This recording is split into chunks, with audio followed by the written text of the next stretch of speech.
सिद्धार्थनगर से एक वीडियो सामने आया है जिसमें दूल्हे की बारात निकलने के दौरान हवा में नोट उड़ाए जा रहे हैं। इस दौरान 20 लाख रुपए के नोट उड़ाने का दावा किया गया है।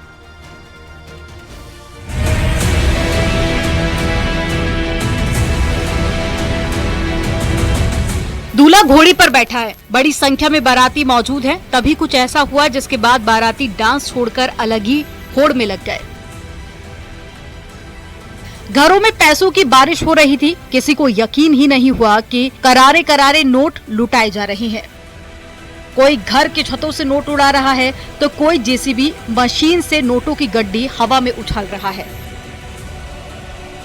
सिद्धार्थनगर की इस शादी की चर्चा खूब हो रही है, जहां काफी देर तक पैसे उड़ाए गए। सामने का दृश्य देखकर ऐसा लग रहा था कि किसी आम इंसान की नहीं बल्कि कोई शाही शादी है, जहां बाराती भी पैसों की बारिश में पूरी तरह से भीगे दिखे। 100, 200, यहां तक कि 500 के नोट भी लुटाए गए।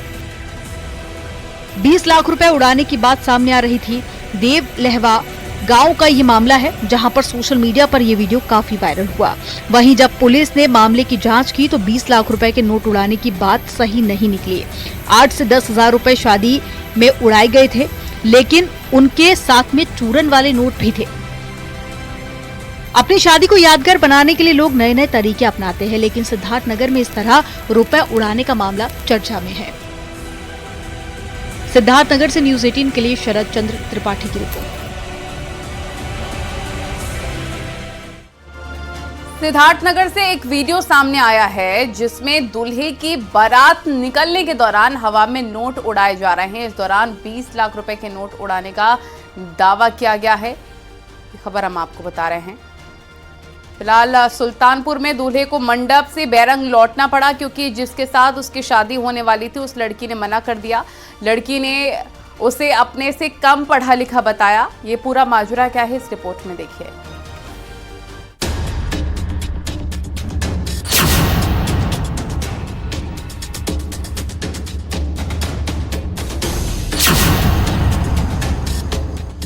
सुल्तानपुर से ये बेहद ही चौंकाने वाला मामला सामने आया है, जहां दुल्हन बनी लड़की ने शादी से मना कर दिया। इसके बाद तो मौके पर हड़कंप मच गया। बाराती और घराती दोनों सन्न रह गए। दोस्तपुर थाना क्षेत्र के मुस्तफाबाद कला गांव की ये घटना है। दूल्हा बारात लेकर गांव पहुंचा। सब कुछ ठीक ठाक चल रहा था। लड़की पक्ष की तरफ से बारातियों के स्वागत में कोई कमी नहीं रखी गई। खाने पीने का भी बढ़िया इंतजाम किया गया था। दोनों पक्ष के लोग शादी के जश्न में शामिल थे। दूल्हा और दुल्हन की जयमाल की रस्म अदायगी भी हो गई, लेकिन जयमाल के बाद लड़की के एक फैसले से शादी की खुशी फीकी पड़ गई। लड़की का कहना था कि वो दूल्हे से ज्यादा पढ़ी लिखी है, वो ग्रेजुएट है, जबकि लड़का 10वीं फेल है और इसी वजह से उसके साथ शादी नहीं करेगी। ये सुनकर वहाँ पर मौजूद लोग भी हैरान रह गए। लड़की को उसके घर वालों ने काफी समझाया। दोनों पक्ष से बड़े बुजुर्ग मान मनोबल में जुटे रहे। रात से सुबह हो गई, लेकिन दुल्हन शादी करने को तैयार नहीं हुई। इसके बाद दूल्हे को बिना दुल्हन के ही लौटना पड़ा। लड़की के पिता दिल्ली में काम करते हैं। उन्होंने अपनी सबसे बड़ी बेटी की शादी अखंड नगर थाना क्षेत्र में रहने वाले एक परिवार के घर में तय की थी। सूचना मिलने के बाद पुलिस भी मौके पर पहुंची। दोनों पक्षों में सुलह कराने की कोशिश की गई, लेकिन बात नहीं बन पाई। अगले दिन दोनों के परिवार थाने गए। किसी तरह समझौता हुआ। की जगह है क्या बोलते हैं, तिलक। हाँ, तिलक हमारा दे दीजिए और अपना गहना वापस दे दीजिए। अच्छा, मतलब वो तिलक का खर्चा दे दें, हाँ, और गहना आप ले जाए। हाँ, यही मामला है। शादी की बात बन नहीं रही है। शादी के बाद लड़की के बाप इनकार कर दिया। शादी टूटने के बाद दोनों परिवार निराश हैं। फिलहाल ये मामला पूरे इलाके में चर्चा का विषय बना हुआ है। सुल्तानपुर से न्यूज़ 18 के लिए पप्पू पांडे की रिपोर्ट। हरदोई में 33 साल की महिला के पेट से 7 किलो का ट्यूमर पाया गया और उसके बाद डॉक्टर्स ने सफलतापूर्वक ऑपरेशन करके उसको बाहर निकाला।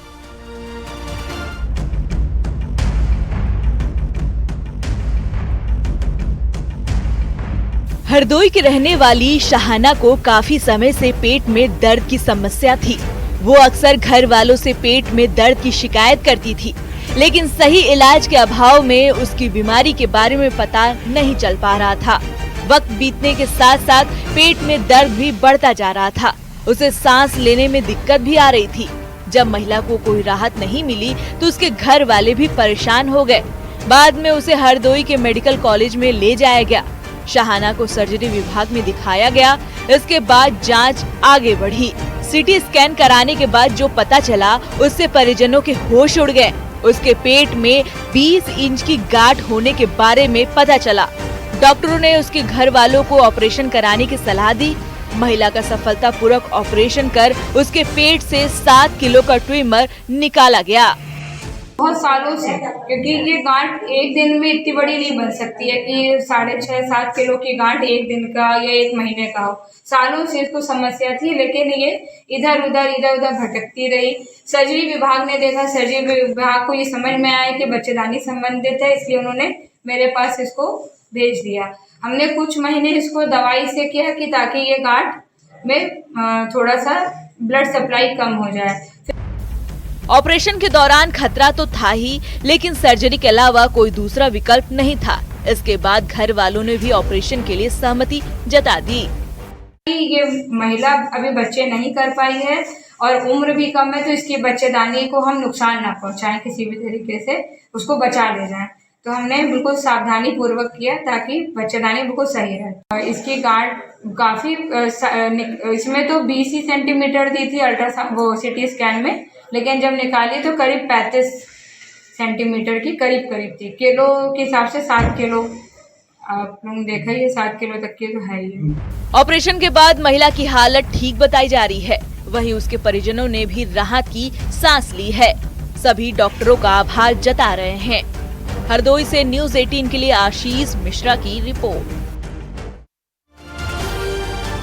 बरेली में प्रेम प्रसंग का एक मामला सामने आया है। चेन्नई से आए लड़की ने पुलिस में अपने लिए गुहार लगाई है। उसका आरोप है कि बरेली के रहने वाले लड़के ने उसे प्यार में धोखा दे दिया है।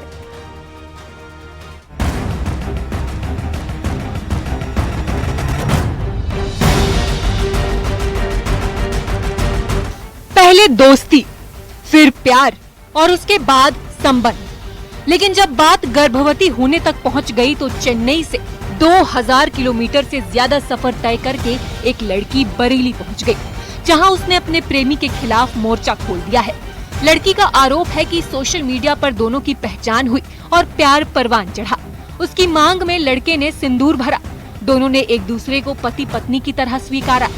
कुछ दिनों तक दोनों साथ रहे, लेकिन जब वो गर्भवती हो गई और उसने अपने प्रेमी को ये बात बताई तो वो बरेली भाग आया। उसका फोन भी नहीं उठा रहा था। बाद में उसने नंबर ही ब्लॉक कर दिया। हमारी उसकी मुलाकात एक इंस्टाग्राम से हुई थी। मैं वहाँ रील्स बनाती थी इंस्टाग्राम में। वो मेरी वीडियो को लाइक किया करता था। लाइक करते करते हम दोनों में एक दूसरे का नंबर शेयर हुआ, तो हम दोनों बात करने लगे। बात करने के बाद हम लोग में एक प्यार मोहब्बत हुआ। प्यार मोहब्बत होते होते वो चेन्नई में आए मेरे से मिलने के लिए। वहाँ पे चेन्नई में वो 1 सप्ताह रहे। मेरे मांग में सिंदूर डाल के एक हस्बैंड वाइफ की तरह हम लोग रहने लगे। हम लोग में एक रिलेशन बन गया। इतना ही नहीं, लड़की ने ये भी आरोप लगाया कि उसने जब लड़के के घर वालों से बात की तो उसे धमकाया गया। जान से मारने की धमकी देते हुए बरेली आने से रोका गया, लेकिन वो उनकी धमकी से नहीं डरी, जिसके बाद वो चेन्नई से बरेली आ गई। फतेहगंज पश्चिमी थाना में उसने शिकायत की है कि वो आरोपी युवक से प्यार करती है और दोनों के बीच पति पत्नी का रिश्ता है। वो अपने बच्चे को उसका हक दिलाकर रहेगी। ऐसे में वो बिना इंसाफ के नहीं लौटेगी। फिलहाल पुलिस ने मामले का संज्ञान लिया है और वो जांच में जुटी है। बरेली से न्यूज़ 18 के लिए चित्रंजन सिंह की रिपोर्ट।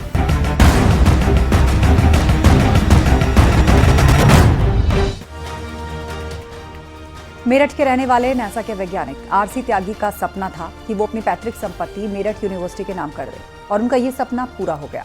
उनके परिवार ने कुलपति को 400 वर्ग गज क्षेत्रफल के मकान के कागजात सौंप दिए, जो छात्रों के लिए बेहद फायदेमंद रहेगा।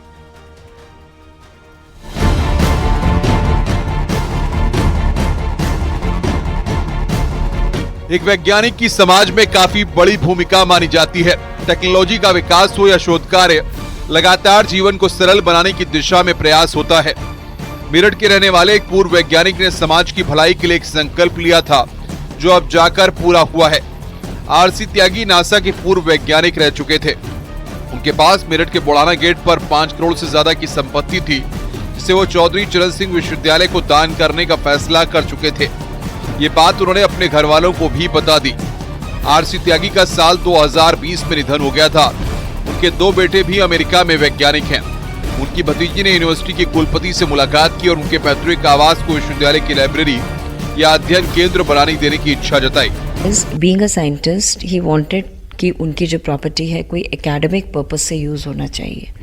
एंड एक ये बहुत अच्छा थॉट था उनका। उनके 2 बच्चे हैं, पुत्र हैं जो अमेरिका में सेटल्ड हैं, और उन्होंने हम लोगों को कम्युनिकेट किया कि ये प्रॉपर्टी वो यूनिवर्सिटी को फॉर एकेडमिक पर्पस दान करना चाहते हैं। तो ultimately we took it to executive council कि the property donated to us will be used 100% in an academic manner. So एक हम लोगों के लिए एक बड़ी उपलब्धि है। रमेश चंद त्यागी चौधरी चरण सिंह विश्वविद्यालय के फिजिक्स विभाग से भी जुड़े रहे। उन्होंने IIT दिल्ली, पुणे में रक्षा एकेडमी और DRDO में काम किया। उनकी गिनती देश के वरिष्ठ भौतिक वैज्ञानिकों में होती थी। में उनके बच्चों ने इस बात का सम्मान किया, ये बहुत ही बड़ी बात है। और अंततः माननीय कुलपति महोदय से आपकी बात हुई है, उन्होंने इस बात को बड़ा सीरियस लिया, और सीरियस इतना लिया कि उसको एग्जीक्यूटिव काउंसिल में पास कराया। पास कराने के बाद आपको सबको पता है कि किसी भी एकेडमिक इंस्टीट्यूशन को कोई प्रॉपर्टी लेना एक अपने आप में काम होता है, उसमें बहुत सारी फॉर्मेलिटीज़ होती हैं। उन फॉर्मेलिटीज़ को माननीय कुलपति महोदय ने अंततः पूरा करा दिया, और अंततः ऑन पेपर भी अब वो प्रॉपर्टी विश्वविद्यालय के साथ आ गई। आरसी त्यागी ताउम्र विज्ञान के क्षेत्र में शोध करते रहे और समाज को कुछ देने की उनके दिल में ख्वाहिश थी। उनका पैतृक आवास हमेशा उनके योगदान के लिए जाना जाएगा, जिससे कई छात्रों को लाभ होगा। मेरठ से न्यूज़ 18 के लिए उमेश श्रीवास्तव की रिपोर्ट। उस गर्ल्स हॉस्टल में दहशत का साया मंडरा रहा है। कोई है जो लड़कियों पर नजर रख रहा है। कभी वो दिन में आता है, कभी रात में उसकी आहट होती है जो लड़कियों को डराती है। अब लड़कियों ने उसी दहशत के खिलाफ मोर्चा खोल दिया है। आखिर कौन है वो जो कर रहा है लड़कियों की जासूसी? देखिए छत्तीसगढ़ के कोंडा गांव की एक खास रिपोर्ट।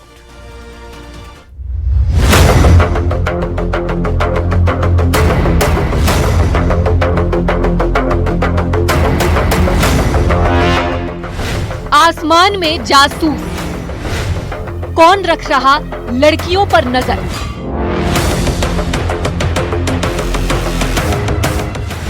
ड्रोन का साया, लड़कियों में दहशत। कौन कर रहा छात्राओं की जासूसी? गर्ल्स हॉस्टल, ड्रोन से निगरानी।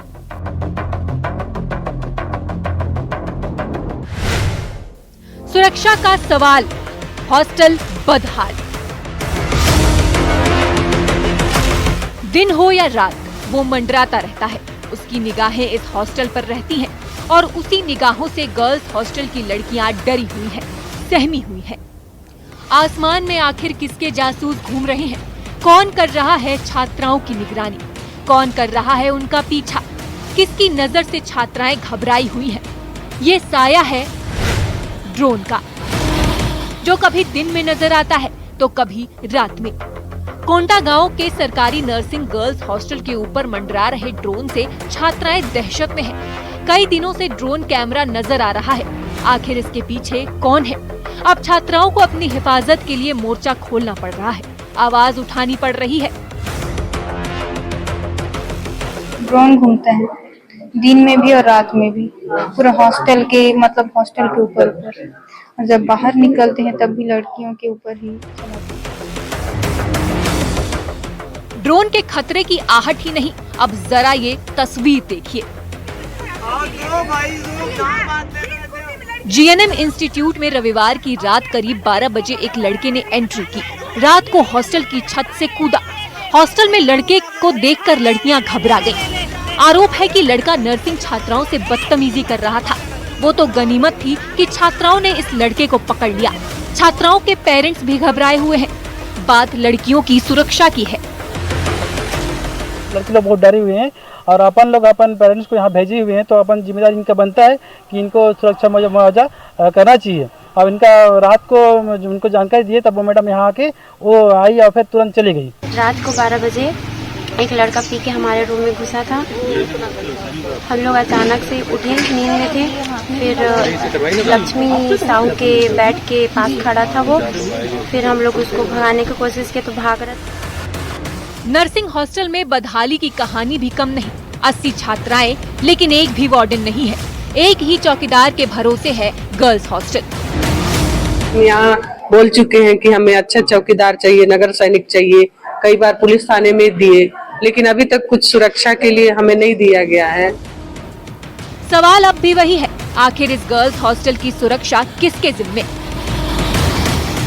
कोंडा गांव में विवेक श्रीवास्तव के साथ ब्यूरो रिपोर्ट, न्यूज़ 18।